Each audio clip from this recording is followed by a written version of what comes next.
научна подготовка на Институтот за современа историја од Белград, со посебен предговор на другарот Тито, со забелешки, хронологија и регистри од доктор Убавка Вујошевиќ, а како издание на македонски јазик, чии издавачи се Комунист, Култура, Македонска книга Мисла и Наша книга од Скопје, се појави првиот том од собраните дела на Јосип Броз Тито. Овој том го опфаќа периодот од првите објавени статии на другарот Тито од 1926 до 1928 година. Освен тоа, поместени се и посебни прилози, документи, записници и извештаи за овој период од неговата активност. Првпат собрани и хронолошки распоредени се вели во предговорот од редакцијата, овие трудови уште понепосредно ќе осветлат улогата на Јосип Броз Тито во една од најзначајните и најсудбоносните пресвртници во историјата на народите и народностите на Југославија, на која неизбришлив печат и дадоа неговото дело и творечка мисла. Приредени според научни принципи, овие трудови ќе бидат незаменлив извор за запознавање и посестрано изучување на најновата историја. Деновиве во издание на Комунист излезе една посебно значајна книга преведена на македонски јазик. Тоа е книгата од доктор Стипе Шувар "Националното и националистичкото", чија содржина на овој начин станува уште подостапна за македонските читатели. Водејќи сметка за актуелноста, авторот на оваа книга поместил и текстови кои не се присутни во хрватското издание. Инаку, ова се прилози кои, како што вели самиот автор доктор Стипе Шувар, не настанале со кабинетски план, туку во дневниот огин и развој на публицистичкото и политичкото ангажирање. Кај нас досега речиси не постоја книгите во кои се собрани трудови на некои од нашите познати новинари. Обично се смета дека новинарската активност треба да остане само на пожолтените страници од весниците. Дека тоа не мора да биде така, покажува и книгата Моите бележења од Никола Кирков, новинар во весникот Нова Македонија, која издаде Центарот за информирање и издавачка дејност Поло Котетово, а со предговор на Панче Михајлов. Книгата ги содржи најзначајните текстови пишувани за повеќе од 30 годишната активност на еден од пионерите на современото македонско новинарство. Издавачката куќа Мисла ја објави книгата Средновековните текстови и фолклорот од Вера Антич. Книгата е всушност дел од дисертацијата на авторот со наслов "Литературните текстови од Тиквешкиот зборник и нивниот одраз во народното творештво". Со оваа книга се добива покомплетен увид во интересирањата на Вера Антич за помалку познатиот период на средновековната книжевност. Во издание на студентски збор од Скопје излезе антологијата на најмладата македонска поезија, чии составувачи се Евтим Клетников и Љубе Цветановски. Во неја се застапени 14 млади поети и тоа Љупчо Силјановски, Санде Стојчевски, Љупчо Димитровски, Олга Арбулевска, Катица Ќулавкова, Крсте Чачански, Петре Бакевски, Милош Линдро, Вера Чејковска, Веле Смилевски, Мирче Нешовски, Раде Силјан, Владимир Попов и Ѓорѓи Барбаровски. Не навлегувајќи по-конкретно во тоа дали ова избор или антологија и во естетскиот став и критериум на составувачите, да кажеме сепак дека во оваа книга символично наречена Љубов и мајстори, недостигаат се чини двајца мајстори на најмладата поезија. Едниот од нив е младиот поет Ристо Лазаров, а вториот е Евтим Клетников, кој како составувач не е застапен и како поет.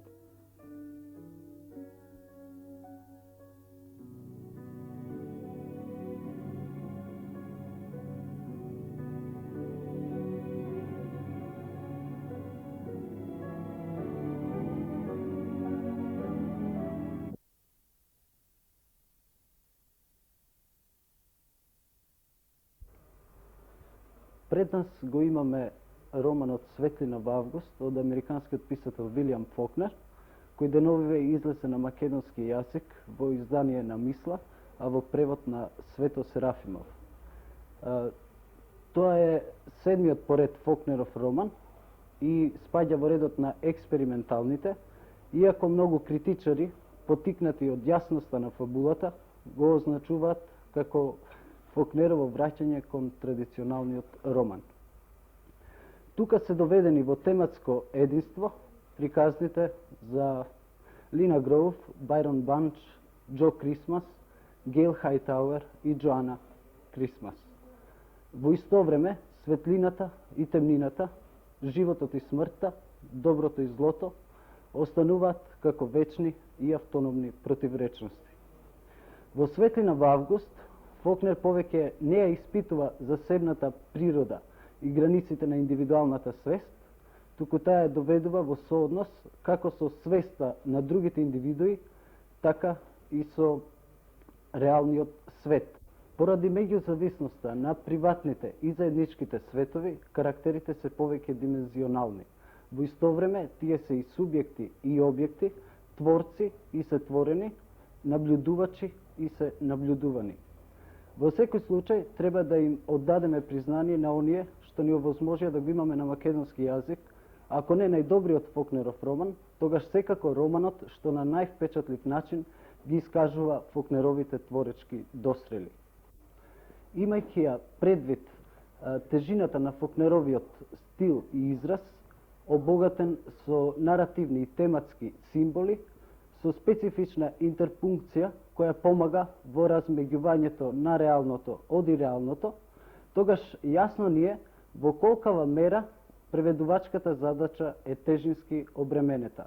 Затоа, ако Светлина во август најде на добар прием кај читателот, тоа не ќе биде само потврдување на Фокнеровата величина, туку во исто време ќе представува и доказ за преносните квалитети на преведувачот. Сепак, да оставиме се на читателот, зашто добриот читател е најдобриот критичар, а делото само за себе најдобра препорака. Biografija prva. Sve se svodi na ovo. Jednoga dana nije došao u kavanu. Bila je nedjelja. Netko reče. I kada se ono lani dogodilo, žena mu pobjegla. Drugome osta kaza u pamćenju žilje ukriženih ruku, nemirnih. Vjerujte, te ruke kao da su još igračku tražile. A bio nekako čovjek već star. Kada pređeš 50. i rat, nije ni kiša padala. Našao se netko, te je čak nad rakom govorio. Pokojnikov šešir osta viseći iza vrata na vješalici. Mastan od njegova čela. Drago Ivanišević, značajno ime hrvatske književnosti, posebice pjesništva, strpljivi tragač i putnik koji nije zasjao u bljesku jedne knjige, nego se dugo i temeljito otkrivao, učvrstivši se danas zasigurno među onim imenima koja čine vrh hrvatskog pjesmoslovlja. Njegova samotnička traganja, u početku pod utjecajem nadrealističkog kretanja, avangardne iskušenja nedovoljno su i praćena i proučavana da bi se na vrijeme ukazivalo na valjanost i autohtonost toga puta. Danas je to izvjesnost u svemu, tematskom odabiru, ugroženosti suvremenog čovjeka, nemirima i traženjima, eliptičnosti govora, elementarnosti, slikama, u širokom interesu od pjesama na čakavštini do pjesama na kajkavštini, od ozbiljnosti do ismijavanja, od ljubavi do politike, od regionalnog do općeljudskog. Pri tome trebamo istaknuti da se vrlo često u stihovima Drage Ivaniševića, a napokon u naslovu nekoliko njegovih zbirki pa i ove posljednje, javlja riječ ljubav. Mislim da je to ključna riječ za ovoga pjesnika u otkriću njegova djela, u odnosu prema svijetu i prema životu. Što je to proza u trapericama? To na jednom mjestu je istočno-njemački pisac Plenzdorf napisao da su traperice, zapravo njegov junak je izrekao da su traperice stav, a ne odijelo. I polazimo od toga, polazimo u izgradnji modela takve proze, od toga da postoji pripovjedač, mladi pripovjedač, urbani pripovjedač koji svojim jezičkim osobinama suprotstavlja se u mnogo čemu ustajalim strukturama odraslih, odnosno i ustajalim društvenim strukturama.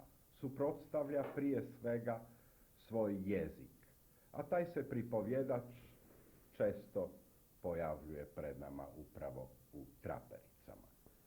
To bi trebalo značiti da je pisac, a i junak proze u trapericama, zapravo neka vrsta otpora prema sredini u kojoj se on kao junak, odnosno pisac kao autor takve proze javlja. I ako je to točno, onda što možete reći s obzirom na to da se u trapericama takav čovjek pojavljivao samo jedno određeno vrijeme. Nakon toga su se počeli pojavljivati svi. Šta je tada bilo s prozom u trapericama? Jesu to svi bili u otporu? Ja čak ne bih rekao da se radi o otporu prema sredini, Da. prema socijalno shvaćenoj Da, sredini. da. Ja bih rekao da se radi o otporu prema konvencijama sredine, prema normama stanovite sredine, prema normama moralnim, etičkim, normama ponašanja. Čak vrlo je karakteristično da u toj prozi se vrlo rijetko pojavljuje ta sama sredina. Da, da. Pojavljuje se upravo pripovjedač koji se ironično odnosi prema stanovitim konvencijama. Međutim, vrlo rijetko se dešava da pripovjedač da se kritički odnosi prema sredini kao socijalnom sklopu. Vi ste kazali da je karakteristično za tu prozu i možda je još nešto više, ali to je svakako, pretpostavljam, najkarakterističnije, što se njezini junaci i pisci javljaju kao kritičari, recimo, konvencionalnog jednog ophođenja svakodnevnog, konvencionalnog ponašanja, mišljenja, odnošenja itd. Dakle, po vašim riječima, ne izražavaju time i stav prema konkretnoj socijalnoj sredini u kojoj oni tako nastupaju. Posredno, da. Pa to sam vas htio Posredno, pitati, je li ipak možete reći nešto o takvom njihovom stavu, jer je taj stav ipak morao biti, jer i te konvencije i ti običaji s kojima se oni ne slažu zapravo su izraz te sredine. Dakako. Oni su sublimat na neki način. Uzmimo problem jezika. Da. Ako se pripovjedač ruga onom tipu jezika kojega zovem birokratiziranim tipom jezika, Da. onda već unosim u sam pojam Da, birokratiziranog jezika, razumije se, određujem i socijalno porijeklo takva jezika, dakle birokratske strukture. Ali karakteristično je to neironiziranje birokrata kao takvih, nego upravo birokratskog jezika birokratskog načina ponašanja, i birokratskog birokratskog načina mišljenja napokon, koji nije svojstvo samo, tako da kažemo, birokratskog sloja, nego on prodire u svakodnevicu. Prodire u svakodnevicu i prodire i u naš s vama govor napokon. Ne? Da. Vi ste u ovoj svojoj knjizi primjerima pokazali, na primjerima domaćim i stranim pokazali ovo što sada govorite. Prije nego idemo u konkretne neke analize, da tako kažem, jer možete reći da li ove karakteristike koje ste utvrdili za ovaj tip proze obilježavaju podjednako i prozu ove vrste koje su autori strani pisci, kao i onu koje su autori naši domaći.